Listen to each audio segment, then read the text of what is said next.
Well, let's come to the another lecture.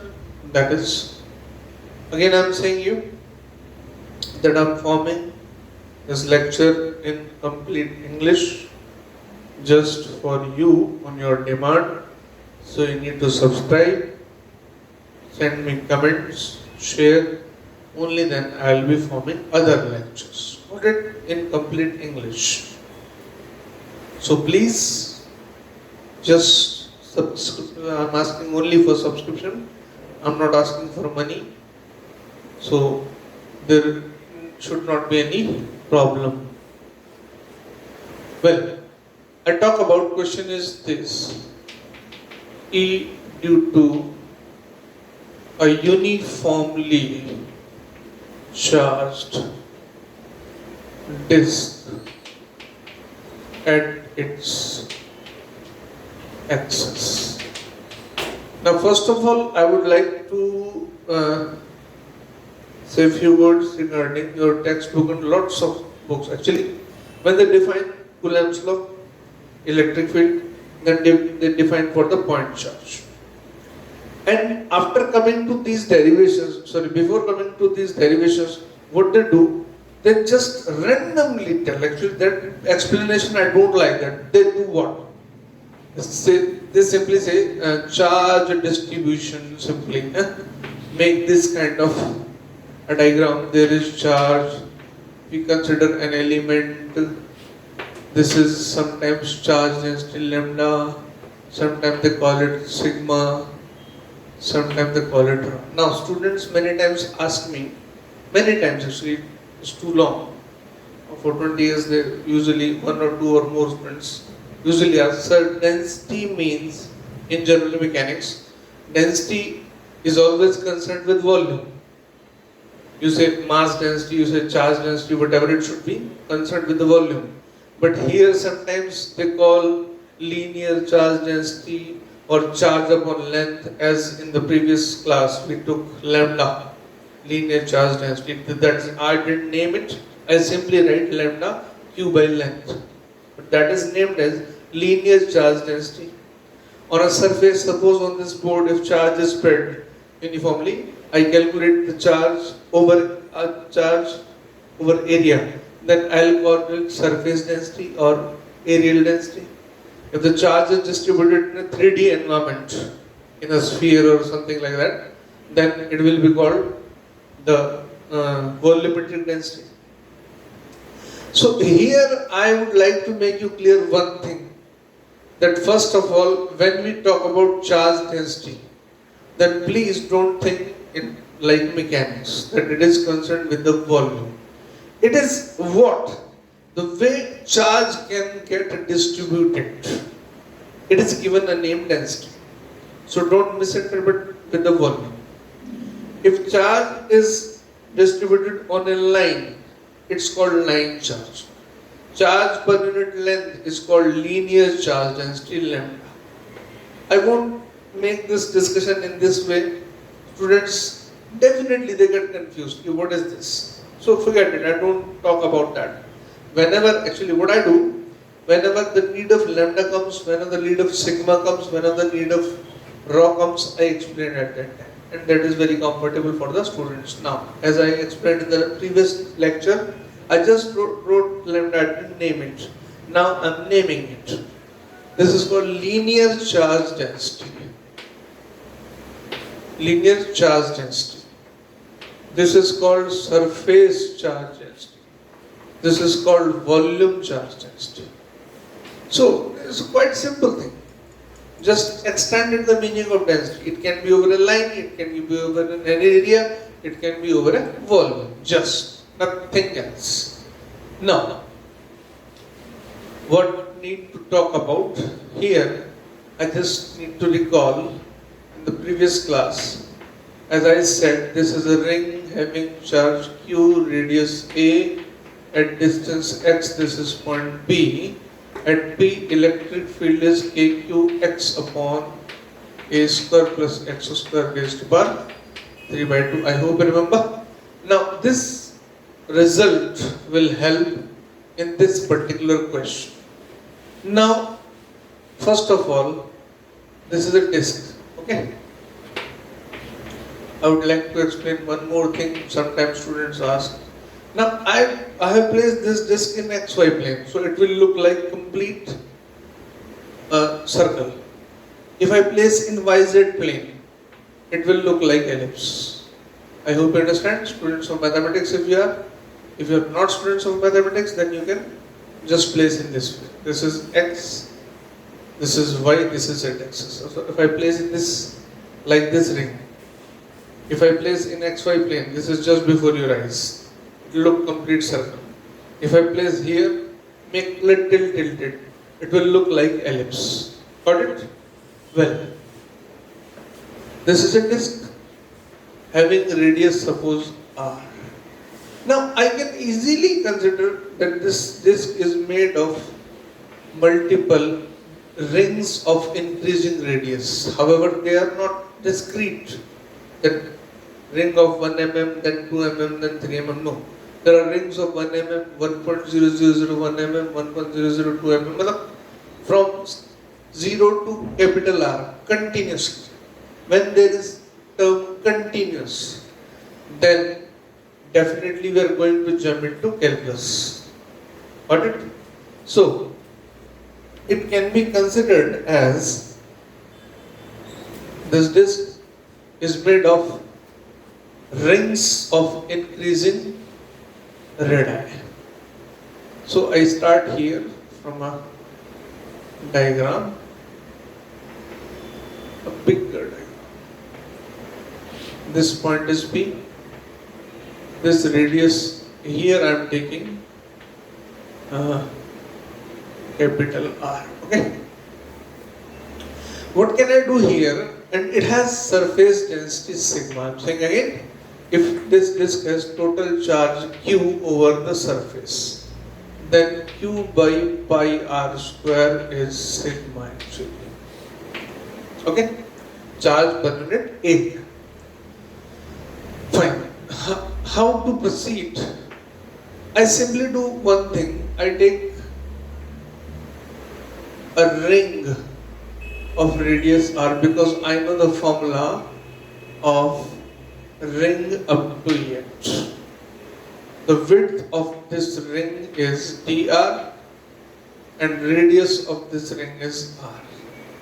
Suppose this ring has charge dq. Then at this point P, the electric field due to this ring will be dE kdq x upon its own radius R. R square plus x square 3 by 2. Again, x is not a variable but R is variable now. And dq we can place in another form. Look here. Now dq is simply what? Sigma into this section area. I call this area dA. Okay. Now the calculation of dA is also fantastic. Many times students ask me, sir, how this area came. Okay, I explain them.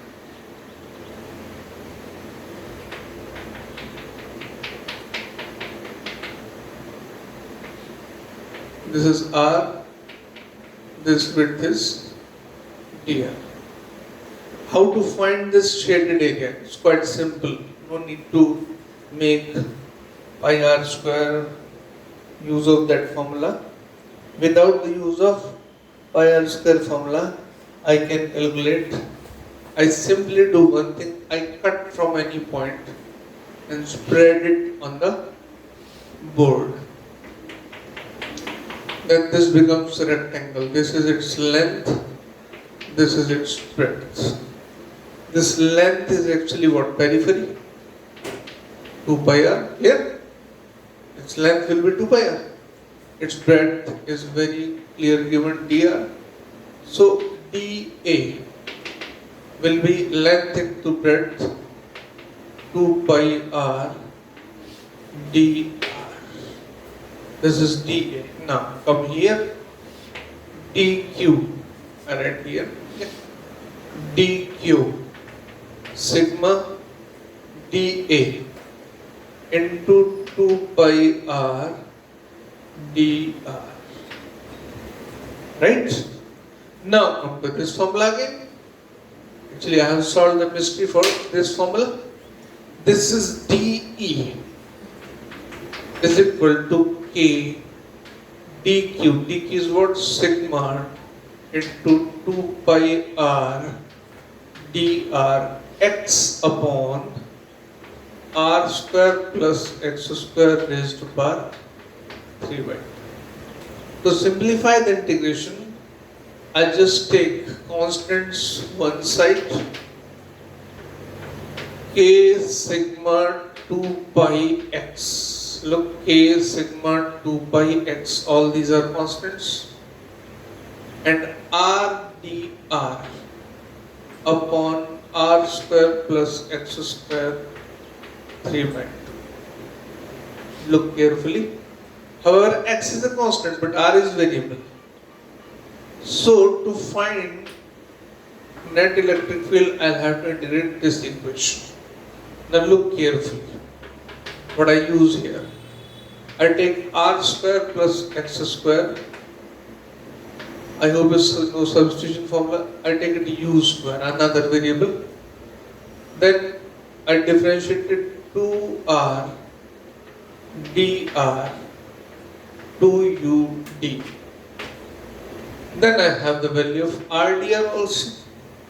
I simply integrate this, and limit will be this variable from 0, this variable r, so limit will be 0 to r. Later on I'll explain it. Now rdr becomes u du upon r square plus x square equals to u square. It becomes u cube.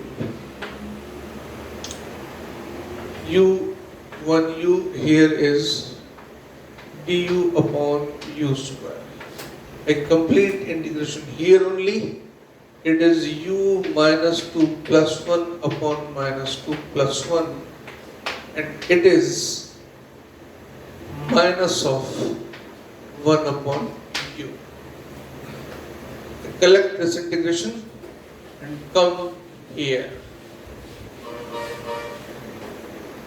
I have dE, integration of dE will become what? E.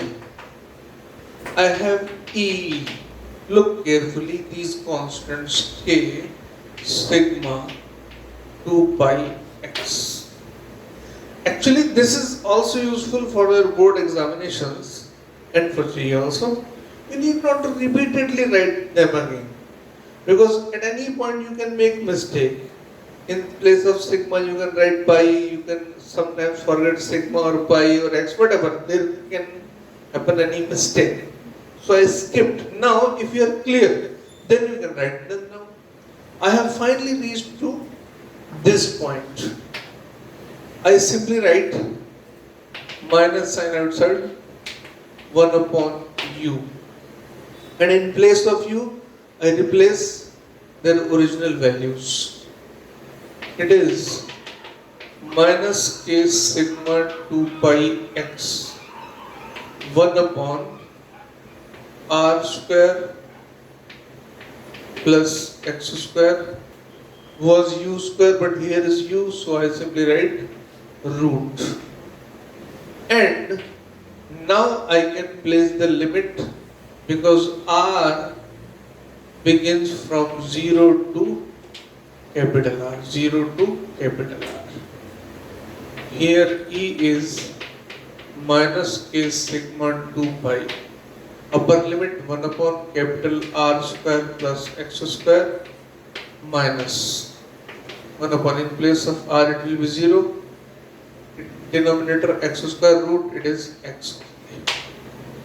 Now here look, denominator is a greater quantity and here denominator is a lesser quantity. Definitely it will be a negative term, so I need to replace them, and then negative sign will help us. So from starting I was taking negative sign.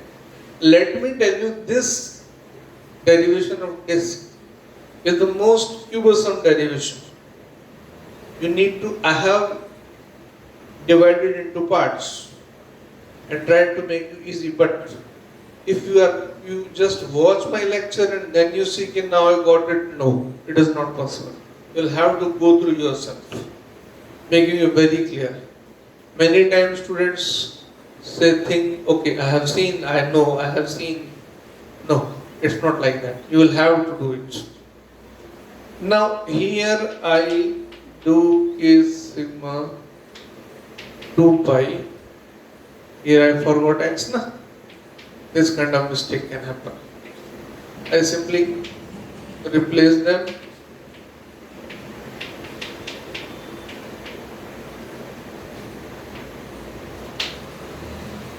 Now,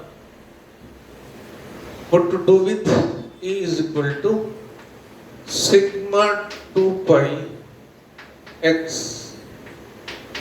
I simply write in place of k 1 upon 4 pi epsilon naught.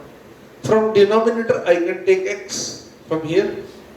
Here I get only 1, and finally this equation becomes this. Now it will get very much reduced. X cancelled. 2 pi here only 2.